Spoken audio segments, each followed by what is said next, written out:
Steam power plant का schematic diagram already हम लोग समझ चुके हैं। उसमें हमने बताया था कि कौन कौन से पार्ट में बांट करके इसके स्कीमेटिक डायग्राम को समझना पॉसिबल है, और वही हम लोग बांटे थे, जिसमें से एक टाइप था coal handling and ash handling.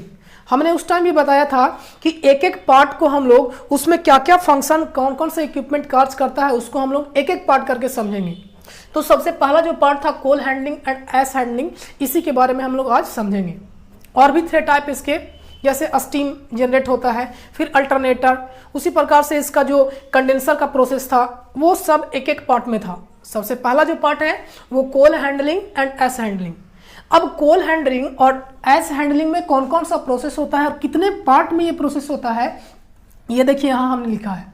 सबसे पहला अनलोडिंग, उसके बाद ट्रांसफर टू डेड स्टोरेज, उसके बाद डेड स्टोरेज, रिक्लेमिनेशन, उसके बाद लाइव स्टोरेज, इनप्लांट हैंडलिंग, और उसके बाद कोल वेइंग। और तब जाकर के इतने सारे प्रोसेस से हो करके गुजरने के बाद ये जाता है फर्नेस में, और वहाँ से हीट जनरेट होता है। तो अब इन सबों में ये जो आपको सारा पार्ट दिख रहा है ये कोल हैंडलिंग का ही पार्ट है, और उसके बाद ये कहाँ पे जाएगा, कोयला जो आता है वो कहाँ जाएगा, फर्नेस में।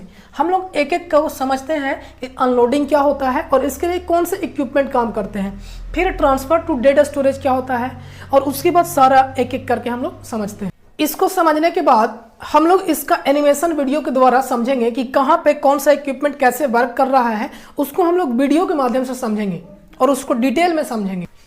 सबसे पहला अनलोडिंग। अनलोडिंग कहने का मतलब क्या होता है ये समझिए। जैसा कि आपको नाम से पता लग रहा होगा, लोड करना और अनलोड करना। जो पावर प्लांट इंस्टॉल्ड होते हैं, मानते हैं कि ये पावर प्लांट है, स्टीम पावर प्लांट है, तो इस पावर प्लांट में ऐसा तो नहीं कि कोयला यहाँ पे ही उत्पन्न किया जा रहा है या यहीं जनरेट कर दिया जा रहा है, यहीं कोयला मिलता है और निकाल कर डाल दिया जाए। नहीं, कोयला कहीं कोल माइन से लाया जाता है। तो कोल माइन से किसके द्वारा लाया जाता है, या तो रोडवे के थ्रू आएगा या ट्रैक यानी ट्रेन के द्वारा आएगा।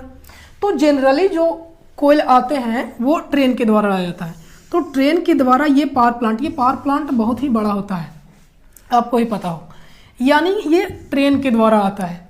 अब इस ट्रेन से कोयला को उतारना, ध्यान से सुनिएगा, इस ट्रेन से कोयला को उतारने का वाला जो प्रोसेस है, इसी प्रोसेस को क्या बोला जाता है, अनलोडिंग।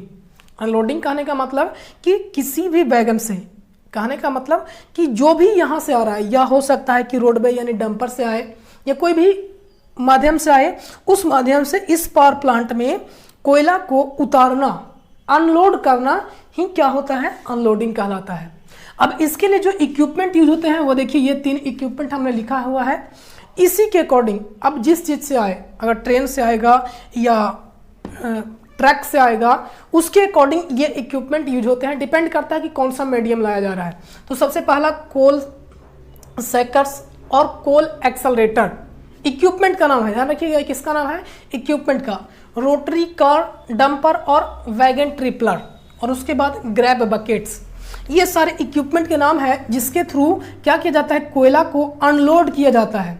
अब अनलोड करने के बाद ये कहाँ पे स्टोर होता है, तो जो कोयला अनलोड होता है यानी उतरता है ट्रेन से, या जिसको बोल रहे हैं हम लोग वैगन से, जो उतरता है वो स्टोर होता है जहां पे उतरता है। यहां से इसको स्टोर करने के लिए ही, मान लीजिए यहां पे ट्रैक है, ट्रेन तो ट्रैक पे ही रहेगा।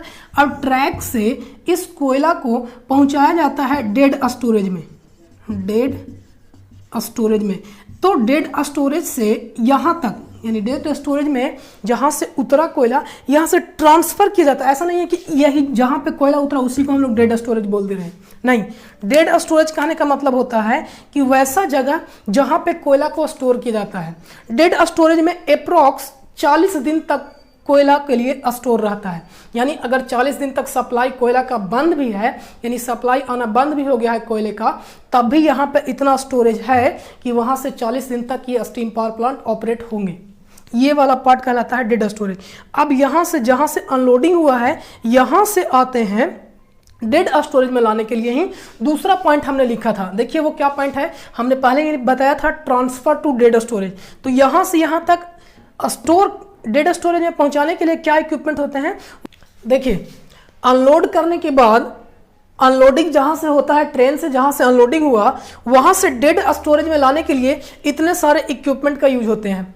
Belt conveyor, screw conveyor, bucket elevator, skip host, grab bucket conveyor और फ्लाइट कन्वेयर। ये सारे इक्विपमेंट हैं जिसके थ्रू मान लिया जाए यहाँ पे अनलोड हो रहा है कोयला ट्रेन से यहाँ पे अनलोड हो रहा है। अब यहाँ डेड स्टोरेज में लाना है तो यहाँ से यहाँ लाने के लिए ही ये सारे इक्विपमेंट यूज किए जा रहे हैं। हम लोग इसका वीडियो देखेंगे, वीडियो से समझेंगे कि कैसे जहाँ से ट्रेन से उतर रहा है और वहाँ से उसको डेड स्टोरेज में कैसे पहुँचाया जाता है, उस चीज़ को हम लोग देखेंगे एनिमेशन के द्वारा। पहले यहाँ समझ लीजिए। अब यहाँ से डेड स्टोरेज में आ गया। हमने अभी बताया कि डेड स्टोरेज में इतना कैपेसिटी होता है कि अगर सप्लाई 40 दिन तक भी नहीं आए तब भी डेड स्टोरेज में इतना कोयला स्टोर है कि जिससे 40 दिन तक स्टीम पावर प्लांट को चलाया जा सकता है। उसके बाद आता है डेड स्टोरेज से रिक्लेमेशन। ये क्या है? तो रिक्लेमेशन एक प्रोसेस है। और उसके बाद आता है लाइव स्टोरेज। डेड स्टोरेज इसको इसलिए बोला जाता है कि यहां से कोयला को डायरेक्टली फर्नेस में नहीं डाला जाता है, फर्नेस में जाता है लाइव स्टोरेज से। तो डेड स्टोरेज कहने का मतलब कि सिर्फ और सिर्फ यहाँ पे कोयला स्टोर रहता है, यहाँ पे कोई काम नहीं होता है कोयला का। यहाँ पे स्टोर होने के बाद इसको रिक्लेमेशन बोला जाता है। ये वह प्रोसेस बोलते हैं, रिक्लेमेशन वह प्रोसेस है जिसमें डेड स्टोरेज से कोयला को लाइव स्टोरेज तक पहुंचाया जाता है। ध्यान रखिएगा, अगर ऑब्जेक्टिव में ये सब इंपॉर्टेंट है, पूछ देगा कि स्किप होस्ट किस काम के लिए होता है, तो किस काम के लिए होता है? कोयला को डेड स्टोरेज तक लाने के लिए। कहाँ से? तो ट्रैक से जहाँ से उतरता है कोयला, अनलोड होता है वहाँ से।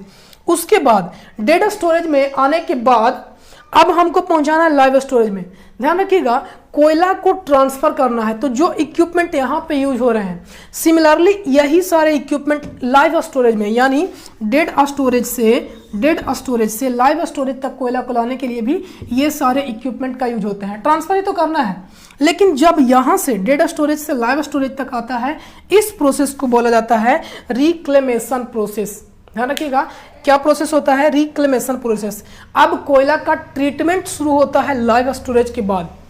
एक बात और, लाइव स्टोरेज में जो कोयला का स्टोर होता है वो 1 दिन के लिए होता है। लाइव स्टोरेज में इतना कोयला स्टोर होता है कि 1 दिन पावर प्लांट ऑपरेट हो सके। अब यहां से शुरू होता है आगे वाला काम, जो भी जितने सारे प्रोसेस होते हैं, पल्वेराइजेशन प्रोसेस, इसको सुखाना और इसको जितना भी प्रकार के ट्रीटमेंट करना होता है, ये लाइव स्टोरेज के बाद होता है। लाइव स्टोरेज कवर्ड होता है, ये खुला इन्वायरमेंट में होता है डेड स्टोरेज, लेकिन लाइव स्टोरेज ऊपर से कवर होता है और उसके बाद यहाँ पे ट्रीटमेंट होता है। लाइव स्टोरेज के बाद इसका ट्रीटमेंट होता है कोयले को, वो हम लोग देखते हैं। आप इसको स्क्रीनशॉट कर सकते हैं।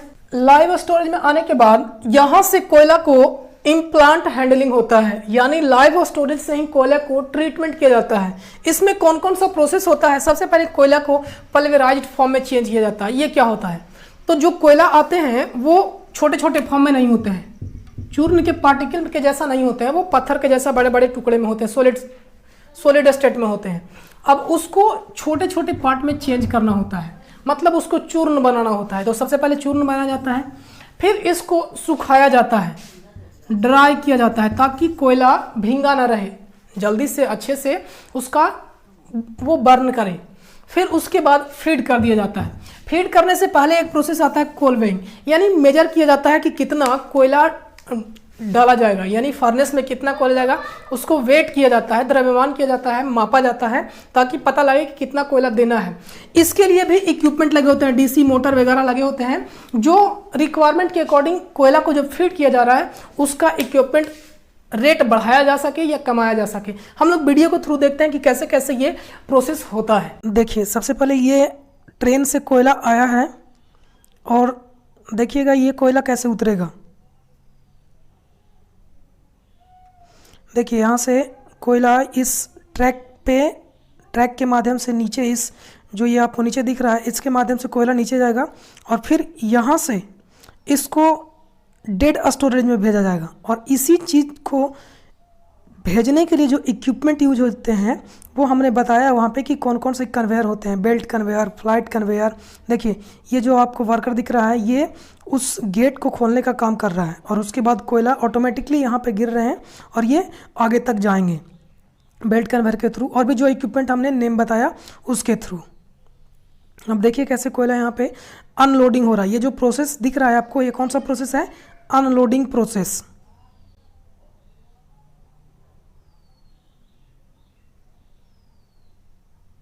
ये देखिए, ये जो कोयला आपको जो जाता दिख रहा है कन्वेयर के थ्रू, ये है बेल्ट कन्वेयर। बेल्ट कन्वेयर के थ्रू ये कोयला जहाँ से अनलोडिंग हुआ है वहाँ से डेड स्टोरेज में जा रहा है। ध्यान रखिएगा, ये कहाँ पे कोयला जा रहा है? डेड स्टोरेज में। अब डेड स्टोरेज में जाते समय जो उसमें पत्थर मिले हुए हैं, कोयला में जो पत्थर अवेलेबल रहता है, ऐसा नहीं है कि जो कोयला आ रहा है उसमें सारे के सारे कोयला ही हैं, कुछ स्टोन्स के टुकड़े होते हैं, उसको हटाने के लिए ये वर्कर लागू हैं, अप्लाई हो रहे हैं। ये वर्कर कोयले को, देखिए कोयला में जो पत्थर आएगा उसको एक हुक के सहारे उसको पत्थर को निकाल रहे हैं बाहर। देखिएगा आप,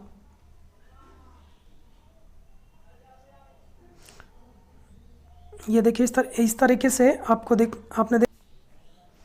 ये जो आपको दिख रहा है ये लाइव स्टोरेज है। यहाँ में जो कोयला स्टोर हो रहे हैं वो यहाँ से डायरेक्टली कोयला फर्नेस में जाएगा। अब ये मेथड जो है वो कन्वेंशनल मेथड है, मतलब बहुत पहले से यूज हो रहा है। तो यहाँ पे वर्कर ही कोयला को क्या कर रहे हैं? पाइप के थ्रू फर्नेस में डाल रहे हैं। देखिए एक कन्वेंशनल मेथड है, पाइप के थ्रू ये फर्नेस में जा रहा है। लेकिन अब के जो इक्विपमेंट है वो ऑटोमेटिक है। लाइव स्टोरेज से भी कोयला डायरेक्टली फर्नेस में ऑटोमेटिकली जाता है, पाइप के सहारे डीसी मोटर का यूज करके, ड्राउट यूज करके डायरेक्टली फर्नेस में कोयल को भेज दिया जाता है। लेकिन ये जो मेथड आपको दिख रहा है ये कन्वेंशनल मेथड है।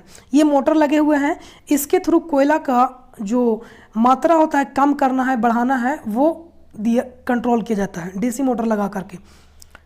अब यहाँ पे आपको दिख रहा है कोयला को क्या किया जा रहा है? सबसे पहले लंप्ड कहने का मतलब बड़े बड़े फॉर्म में है, अब उसको चूर्ण के फॉर्म में चेंज किया जाएगा। देखिए यहाँ पे जो आपको कोयला दिख रहा है छोटे छोटे पार्टिकल में हो गया, और उसके बाद फिर आपको ड्रायर दिख रहा है। हमने पहले भी बताया कि ये ड्रायर का काम होता है सुखाना, और ये जो काम हो रहा है वो लाइव स्टोरेज के बाद काम हो रहा है। लाइव स्टोरेज कहने का मतलब कि जहाँ से डायरेक्टली फर्नेस में कोयला को डाला जाएगा। पल्वराइज्ड फॉर्म में होने के बाद आप देख सकते हैं कि कोयले को डायरेक्टली यहाँ पे डीसी मोटर इसलिए लगाया हुआ है ताकि ये नीचे आपको फर्नेस दिख रहा है, डीसी मोटर के थ्रू ये कंट्रोल किया जा रहा है कि कितना कोयला को डालना है फर्नेस में ताकि बेहतर बर्निंग हो और जितना रिक्वायरमेंट हो पूरा हो। तो आज के वीडियो में इतना ही। अगले टॉपिक के साथ हम लोग मिलेंगे अगले वीडियो में। देखते रहिए दिस शानदार। धन्यवाद।